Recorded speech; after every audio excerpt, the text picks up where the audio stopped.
Welcome back to Gale Force Wins Season 5.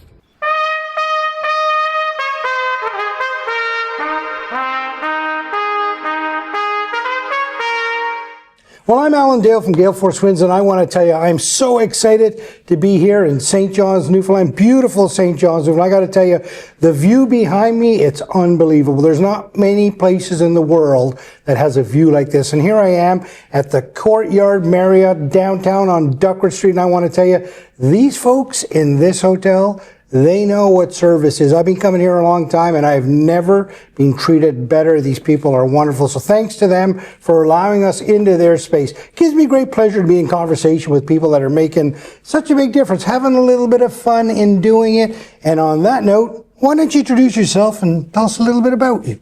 Absolutely. Thank you so much for having me. My name is Aisha, and I don't even know where to start from. Let's start, that's fair, Aisha. Let's start right from the very beginning. Okay. Where did you grow up? How did you grow up? What were those big influencers in your life? Yeah, absolutely. So I am originally from Nigeria, moved away from home about 12 years ago. So I got my first degree in my home country, Nigeria, which was in accounting, and then I moved to Kentucky many years ago. I went there really to get a second degree, and then I worked there for a little bit. I got my secondary degree was an MBA with a specialization in finance, and then I worked there for a while before then moving to Newfoundland because I heard about the amazing degree, which was the MBA in Social Enterprise and Entrepreneurship degree, and it came with like scholarship and all of that. It was just so good an opportunity to pass on. So well, I moved to my life from Kentucky about 6 years ago now, and then I moved here. Of course, everyone thought, where is Kentucky? Newfoundland. Where is Newfoundland? Like, why are you moving to Newfoundland? But really, I was just moving for the degree, and in fact, the whole plan was get my degree and leave, especially because I had heard about the weather and I was not going to stay. So I moved here in 2019 and got the degree in 2020. But of course, my first winter here was Snowmageddon. So, I remember my mom telling me, we all warned you that the weather there is not nice. And I kept trying to convince everyone that, well, it's just a once in, 10 years experience. Like I hear that you don't get this amount of snow every year. But anyway, I told myself that after the winter, I was going to move, and I was just going to move to another province, maybe move to BC or something where it's a lot warmer. Well, after that, to cut the really, really long story short, I did not move. Right. Ended up staying here. Of course, COVID contributed to that, but I ended up staying here, finding my community, falling in love with the province. I went from I can't wait to leave the province to now being one of the biggest advocates. Right. I really can't stop talking about Newfoundland. Like everyone who knows me knows that I'm always telling them to visit Newfoundland. It's such a beautiful place. I've really fallen in love with the province, the people, the culture, community. It's really everything I've always wanted. So yeah, this is home now. I love it. What a wonderful way to sort of end that segment. This is home now. Yeah. But let me go back to home for a second. Yes. Talk to me about what it was like growing up in Nigeria. Tell me about that. What were the things that you were involved in?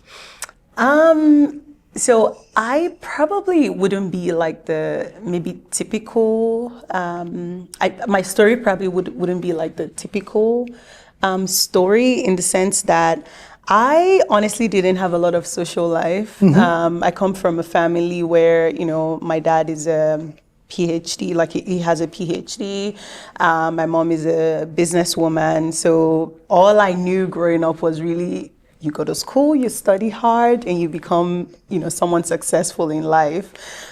So I was always, really pushed to whatever, like if it's not an activity that would that has to do with school or something, I wasn't allowed to do Right. that. It had to add to the resume. Exactly. It had to add to the resume. I'm grateful for that, but also, I wish I had more fun. Yeah. No, that's fair. That's Growing fair. up. Brothers, sisters? Did you have brothers, sisters? Yes, I do have one brother who, my God, was a lot of trouble growing up. Always kept me on my toes. Older or younger? Younger. Okay. Younger.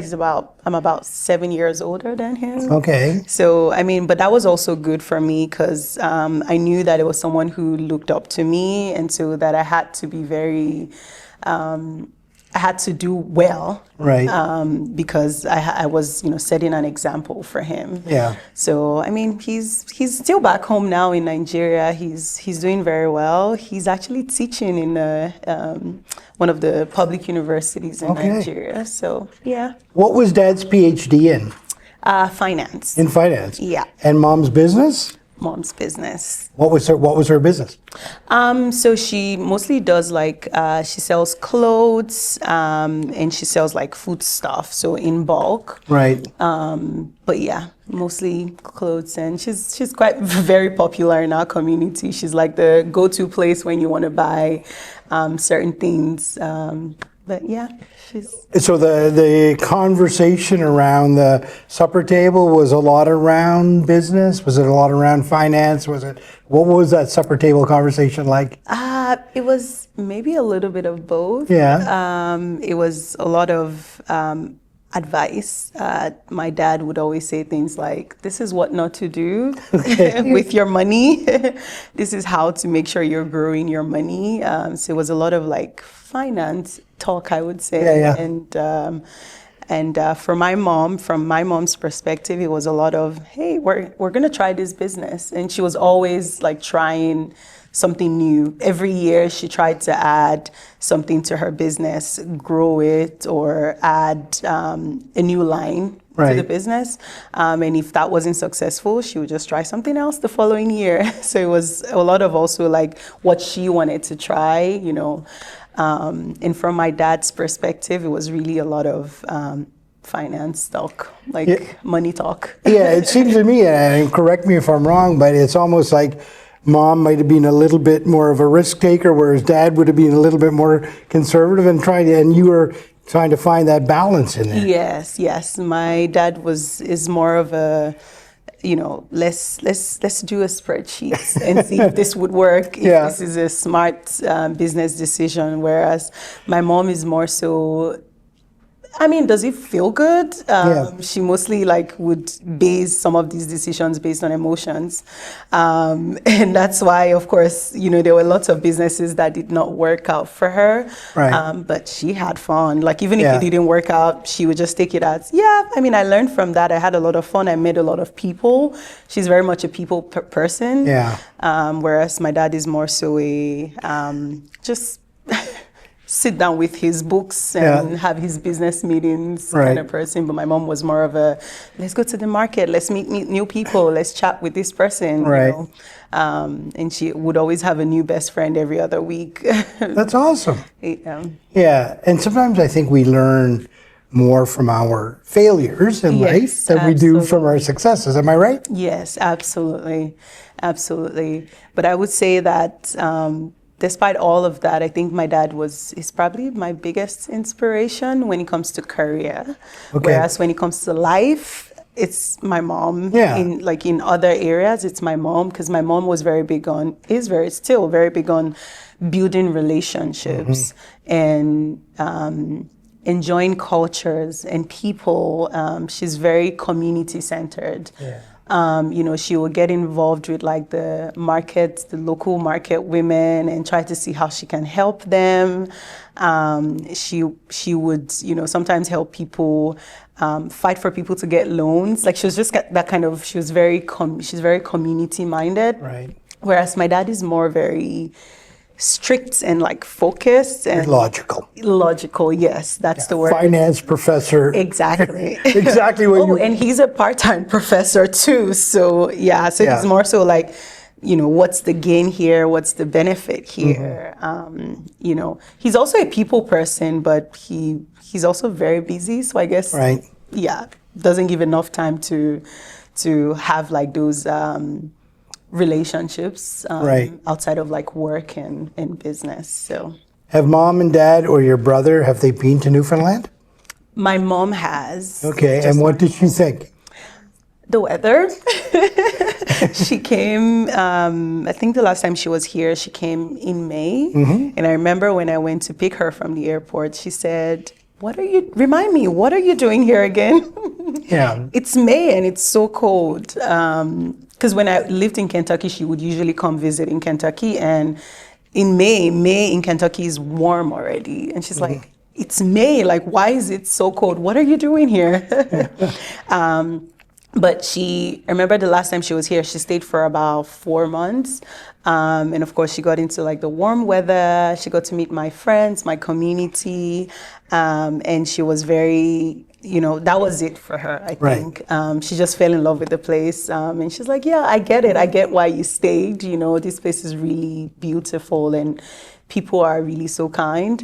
One of the things she loved really most when she visited was that she would take a walk and, she would say like, why is everyone just saying hi? Everyone is so friendly here. I'm like, yes, that's why I really love Newfoundland. The people here are genuine. Like they genuinely care. Like when they say hello, they mean the hello genuinely. And she's like, yeah, I was talking to your neighbor, like the one on like the building on the right, and I'm like, I've never even spoken to them. How are you meeting all these people? Because she would take her walks every day and just meet people, and she absolutely fell in love with the place too. Well, if she's a person who loves community, well, this is the type of place, absolutely. right, that thrives on that. Yeah. Talk to me about your academic journey. Talk to me about what that was like for you. Talk to me about learning, and was that exciting for you, or? Yes, actually. I sometimes act like I don't enjoy it, but I really do. Yeah. And my dad is a really big inspiration when it comes to that. He has a bachelor's and I think he has like 2 masters. He has a PhD. And so I guess just found myself on the same journey. I actually started very early. So I graduated with my first degree by the time I was 18, I was already done with my first degree in accounting. So naturally it made sense because I still had all this time. I'm like, well, it makes sense to pursue a second degree. And of course my dad is in the finance world. So I thought, yeah, I'm just gonna get a finance degree. So when the opportunity in Kentucky opened up to get an MBA with a finance specialization, I thought, hey, that's it, I'm gonna jump on it. So you were in Nigeria at the time. I was in Nigeria. And you found a place in Kentucky that offered that. Exactly. Talk to me about that. Talk to me about that process of finding Kentucky from Nigeria. Did you know anything about Kentucky? A little bit, yes. Yeah. I had like a distant relative who lived in Kentucky. So I just thought, naturally, I thought, I'm gonna just check it out and see if there's something there for me. But I didn't I wanted to actually get a master's in finance, but it didn't have that. And I also thought, you know what, an MBA is probably a better choice for me. And so I searched for that. I applied. Probably took maybe 3-4 months. And I really didn't even apply for apply to a lot of schools, which most people will usually apply to a lot of schools. But I didn't. I just sought Kentucky. I found the MBA and I realized that I could specialize in finance, which is what I really wanted at the time. And so, yeah, I applied. I was lucky enough to get in. Of course, with these programs, you would have to take external exam. I think I took the GMAT exam. I don't know if that's something you're familiar with. Yeah, I took that. And of course, you have to get the cutoff mark for that. I was successful with that. And then I got accepted. And then, of course, after that, then comes the visa application process, which is very tedious for international students. I had to do a visa interview. And all of that process maybe took another 2 to 3 months. Right. And then, finally did that and then moved to Kentucky. Talk to me about that. Leaving home, moving to Kentucky. What was that like? It was tough, but it really helped that at least I knew someone there who, sort of helped me settle in. And I think 2 weeks after I got to Kentucky, I got a job with the university where I, as a sort of like a small business manager. Okay. And then I started part-time and of course grew to full-time after school. And yeah, it was actually a very smooth journey. I got some scholarships that helped with school, and of course my dad also helped with school as well. And then when I graduated, I just continued working with the university.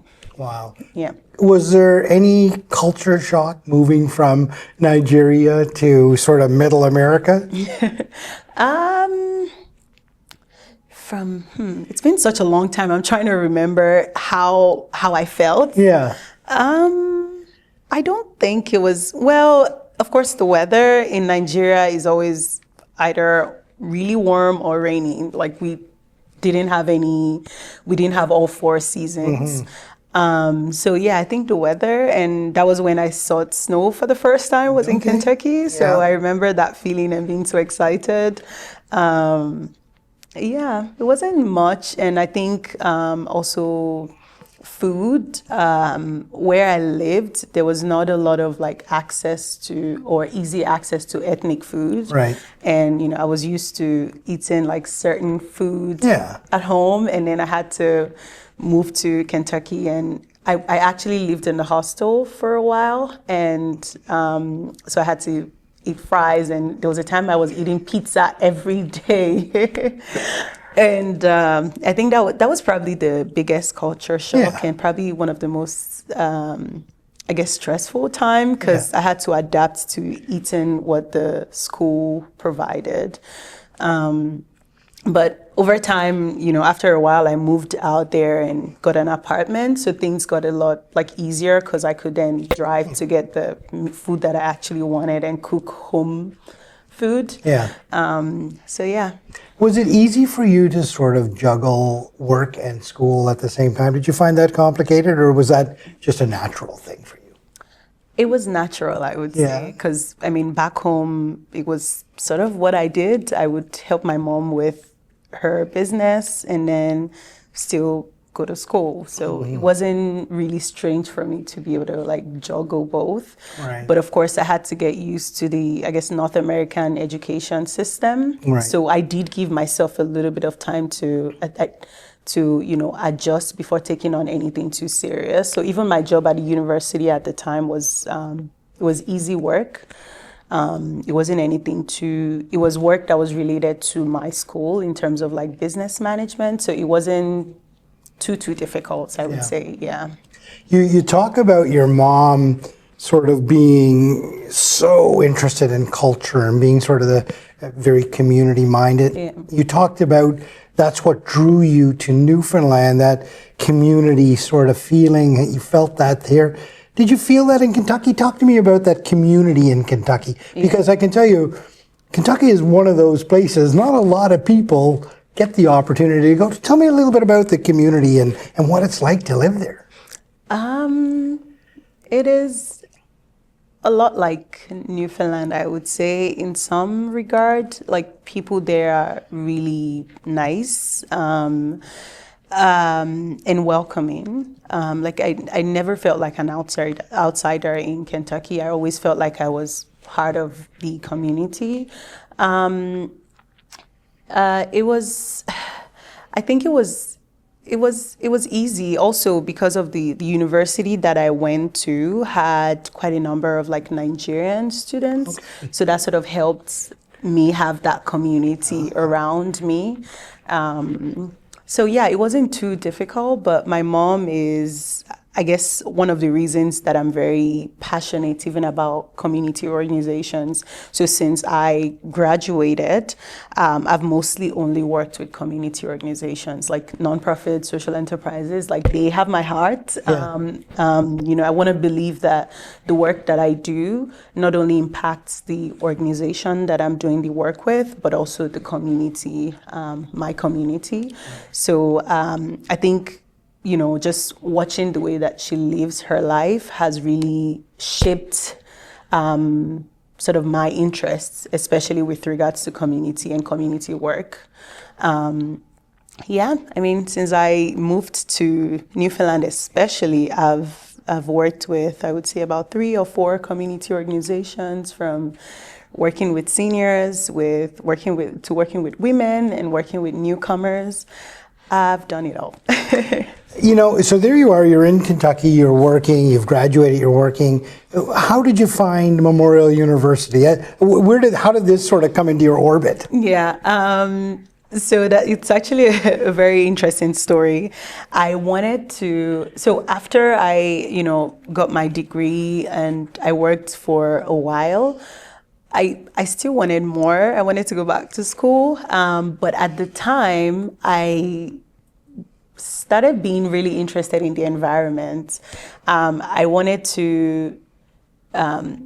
interested in the idea of doing business differently. So, I went to business school, focused on finance. I deal with numbers. I actually did a few businesses while I was in Kentucky that was successful, that helped with paying for school. So I love business in general. But then I started to think about, what does doing business differently looks like? What does business with impact look like? So I wanted to do something that, that was business, but still had like a benefit to the environment, to people. I honestly didn't really know what that was going to look like, but I knew that I wanted to get a degree in something like that. So I started to apply for PhD programs there in the States. I was mostly looking at PhD programs in like environmental science. But then I was like, well, I got a few offers, but it still didn't quite feel like what I wanted. And then I was talking to a friend of mine who lives in Newfoundland, still does, one day, and he was like, oh, by the way, Memorial University launched a new program. I think you will like it because you're always talking about the environment. And I was like, okay. And he sent me the link. And when I looked at it, it was the MBA in Social Enterprise and Entrepreneurship program. I was actually part of the first cohort for that program. Wow. So it was the first time they were launching the program, very new. And it really is like one of its kind in North America. Like, there's no program like it. As at then, maybe now they probably are, but like as at then, there was no program like it in North America. So the whole idea of the program is people, planet, and profit. So I was like, well, this sounds like what I've been looking for, except now I don't have to spend 4 years in a university. I just need to, spend a year, and I was going to get the degree. So I applied, and then there was also some scholarship that came with the program, which really helped. And then that was it. And then I moved here. Did you know anything about Newfoundland at that point? No, not really. Not really. So you must have had to do a little research on that. I did. And of course, I was seeing a lot of, the weather here is really good. The weather seems to be what, most people's opinions was of Newfoundland. But I thought I was just going to come get my degree. And actually, initially, I thought I would get my degree and go back to Kentucky, or get my degree and move to another province if I still wanted to stay in Canada. So right. I didn't know that I was going to stay here and just absolutely fall in love with the province. When was that turning point for you?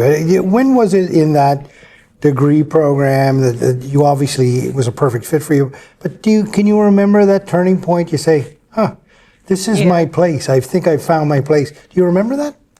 I think the turning point was when Snowmageddon happened, and shortly after that.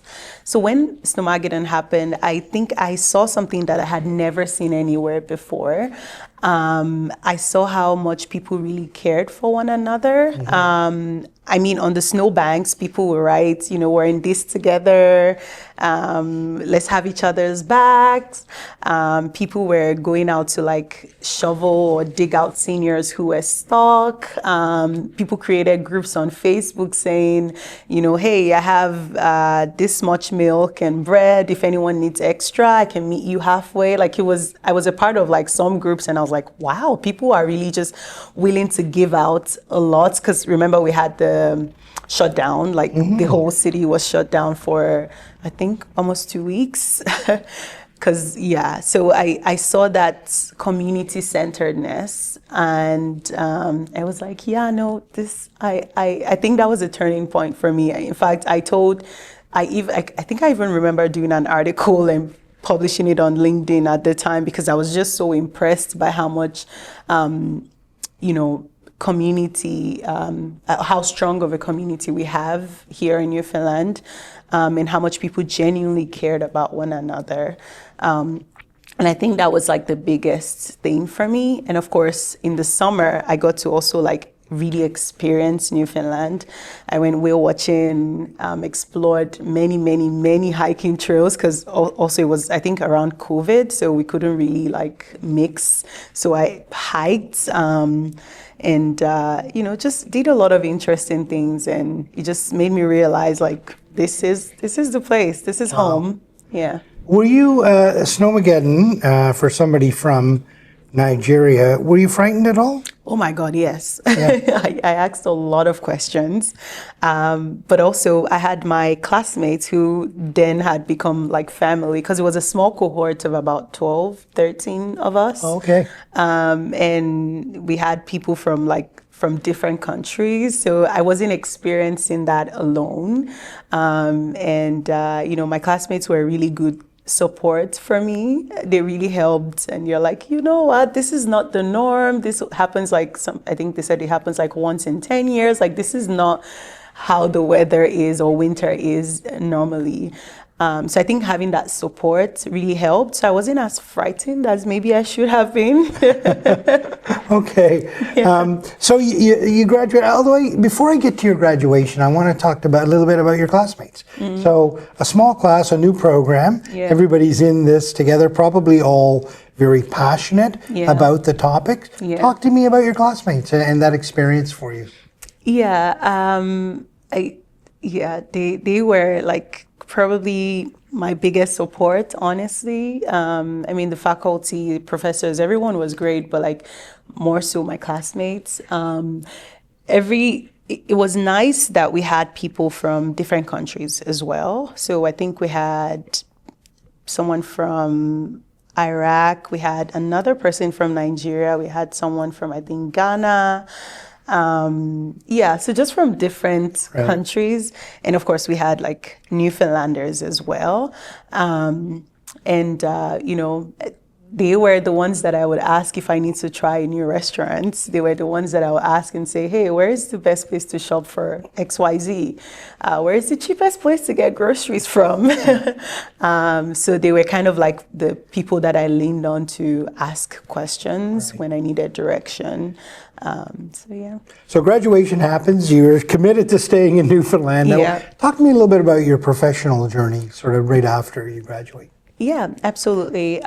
So when I graduated, I did my internship, because the internship was a part of the program's requirement.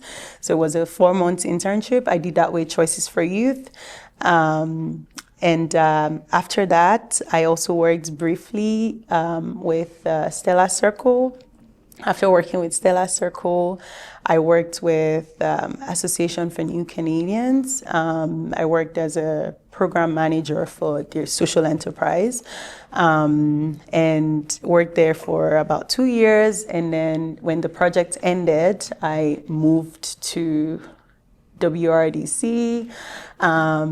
And then that was also projects. I mean, if you're familiar with nonprofits, you understand that it's always like short projects. And once that's done, you kind of have to move to the next thing. So that kind of has been my journey.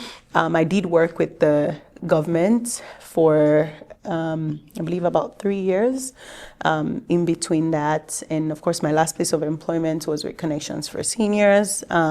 Met all through the journey of like my career, I've met like incredible people who have shown me how things are done and shown me, and I think my career has been a huge part of why I guess I have integrated so well into the community here in Newfoundland. And, met really amazing people that have shown me, how things are done, what the culture here, especially work culture here is, what that looks like. I've always had like mentors, understanding fully well that if you're going to succeed, you need people in your life who actually mentor you and people that you can run to when things are a bit confusing to say, hey, how do I navigate this? This is tangly. How do I navigate this? Talk to me about the importance of that mentorship. Tell me about why that's so important. It's amazing when you realize how important mentors are. Yeah. Talk to me about it from your perspective. I believe that, and I don't believe that mentorship is just, you take and take and take. I really believe that mentorship is relationship. You build a relationship. Mentor-mentee relationships, you may not even get anything out of that relationship for 6 months because you're really focused on building that relationship, getting to know the other person. And it's important to have mentors who I believe will open their lives to you, not just career-wise, but also like personal lives, because all of those things, they integrate. Yeah. Your personal life, in a way, can affect your professional life. So just having mentors who really open their lives to you so you can see how they manage every aspect of their life, I think is important. But more importantly, like having mentors who really help you navigate your career. And I think for me, especially as an immigrant here, I've always had mentors who my mentor right now. I actually met him at Connections for Seniors, my last place of employment, and he was my supervisor. And I asked him to mentor me, and he's been mentoring me. And, just seeing how his journey has been with his career. It's opened up a world of opportunities for me, just from the perspective of seeing what's possible, right? I'm like, well, if he can get to this point in his career, then I need to start to think big. So that's really important. I think it just helps with that mindset shift, especially if you're someone who's like an immigrant to the community. It helps you see what's possible, right? So. You talked about sort of not only opening to their professional lives, but to their personal lives. You have a very engaging personality. You have a very sort of open way about you. Yeah. You must have been invited into many homes in Newfoundland. Oh, yeah. Talk to me about that experience for you, being brought into somebody's home, into their culture, into their inner circle. How important is that for you? I think it's a big deal, and it's something that every time that I've had the chance to experience that, I've really, really appreciated that. There has not been a single Christmas since I came here that I have spent alone. I've always had people invite me to their homes. I remember, I think my first or second Christmas, I actually went to maybe two or three locations, if I remember clearly, because I couldn't turn them down. I couldn't say no. You would have been full that day. Oh yeah, that day was it was a lot, but it was important, especially for someone whose family is not here, right. And I got a chance to meet their children and see how things are done and have the kitchen conversations and the table conversations. So yeah, I think it's been something that I've been very grateful for, and it's something that I'm also trying to pay forward. Right. To have folks that I mentor now as well, and I try to open up my life as much as possible so that they can see how things are done and learn from my mistakes mistakes as well. But yeah, no, that's an experience that I'm very grateful for. It's good. If you weren't sure of your decision that Newfoundland was your new home, you would be after those experiences. Oh yeah, absolutely. Right, when you get invited into people's homes and experience that. So I want you to talk to me now about what you're doing now. What is your new role? Because you're brand new in a job. Yeah. So tell me what your new role is. Yeah. So 2 weeks into the role, it's a big role. Really, really big role. I'm currently the Chief Operating Officer for Hospitality Newfoundland and Labrador, and it's scary. Let's just stop for a second and breathe that in, right? Because that is a huge job. It is, yeah. I mean, there's so much to see in this incredible province, so much to talk about, so many stories to be told. It's got to be a little overwhelming. Oh, yeah. Got to be tremendously exciting. Yes. So tell me about it. Tell me about all those feelings. You know, I love challenges. I absolutely love challenges. I love a good challenge. And this is one role that I'm not going to be bored. That's for sure. And I am embracing the challenge and enjoying the process, right? And it's really good that I have really good team. I have a really, really good team, and H&L has a strong team already. So I'm really going in with a lot of support. I have a lot of support. So that makes it less scary in a way. But I also feel like, I understand, especially being an immigrant to Newfoundland. I love that, how do I say this? Representation matters. And I love that other newcomers and immigrants can see what's possible even through by me being in this position.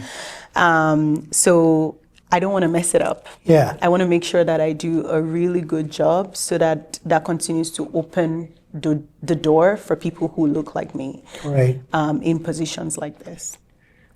When we started to talk about this new role just a couple of minutes ago, your language switched. You started to use the word love, love, love. Oh, really? Yeah. Why is that? I love the sector. I really believe that tourism is about, people, culture, community, and place. Just even listening to my story, that those are things that I'm very passionate about. I also enjoy building systems and putting systems in place.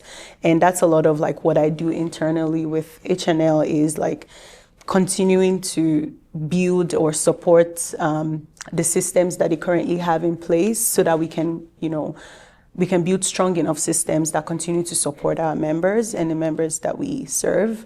It feels like a role that just combines everything that I love and just puts everything together. That's why. There's mom and dad coming out. Logical systems put in place, love of community. It's right back to that kitchen table, right, with mom and dad, and it sort of finds its way here. It's an exciting sector you're in. I've not thought about it that way. But I think it's a nice blend of mom and dad, actually. It's a nice blend of mom and dad. There may be a little bit of trouble with your brother. Who knows? We'll see where that goes. But I mean, it's an incredible sector that you're involved in. Yeah. When you think about this province, from sort of the tip of Labrador to the bottom of the Bjorn Peninsula, all of the incredible, complex communities that are in there.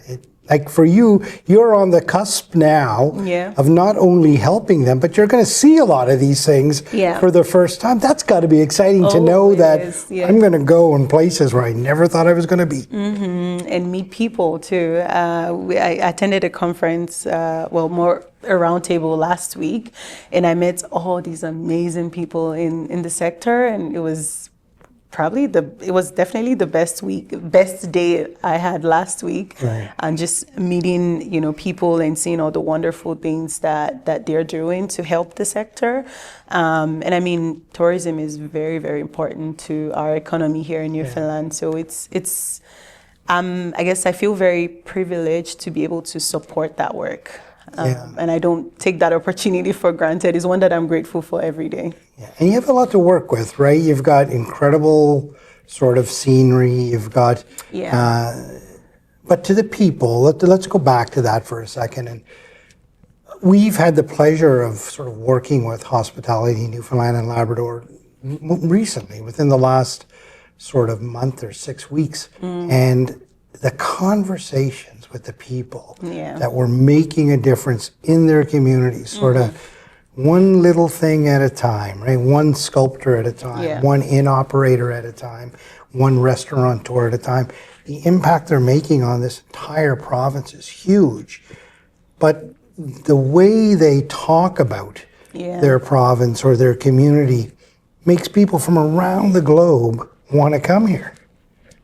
Yeah, absolutely. And you've got to sort of provide all of the mechanisms to help them get there. Yeah. That's got to be exciting. It is, it's work that I feel like I've been doing unofficially. Right. And being in this role really just helps put a structure to it and do it on a bigger scale, and with people who, have a lot of knowledge. Because honestly, before I even started in this role, like I tell everyone who cares to listen to come to Newfoundland, and I tell them, about all the incredible things that we have here in Newfoundland. So when I get those calls where, maybe from family or distant relatives who call and they're like, tell me again, why are you still in Newfoundland? Why haven't you moved to Ontario or something? And I tell them, you have no idea how beautiful this place is. I send them pictures, send them links of things that they can do when they visit. So I've really been marketer, and really marketing Newfoundland and telling people about this place. So it's nice to be able to do that in this role, and of course being surrounded with all of the resources, the people that we have to support that. There's an expression, and I'm sure you've heard it, and that a rising tide floats all boats. So that means when it's good for everybody, right? So, and I look at Newfoundland, and particularly the hospitality industry in Newfoundland, and you've got a brand new Minister of Tourism, right? Minister Hutton, who's passionate about this province, a tremendous communicator and believes in the people and what we're doing here. You've got a great team at Hospitality in Newfoundland. You've got great people. You've got all the pieces. It's like it's the perfect storm, right? Yeah. It's everybody is. But I think the other thing that is so unique here is that everybody wants to see another person do well. Do you know what I mean? There's that genuine desire. Are you feeling that recipe? Are you seeing that at play right now? Oh my God, yes. And it's not even just the folks at just the organization at Hospitality Newfoundland, but it's also like people in the industry in general. Like I remember when I went for the event last week and meeting all these people who were just meeting me for the first time, and you can tell that, they are just like a phone call away or an email away if I ever needed that support. I think it's just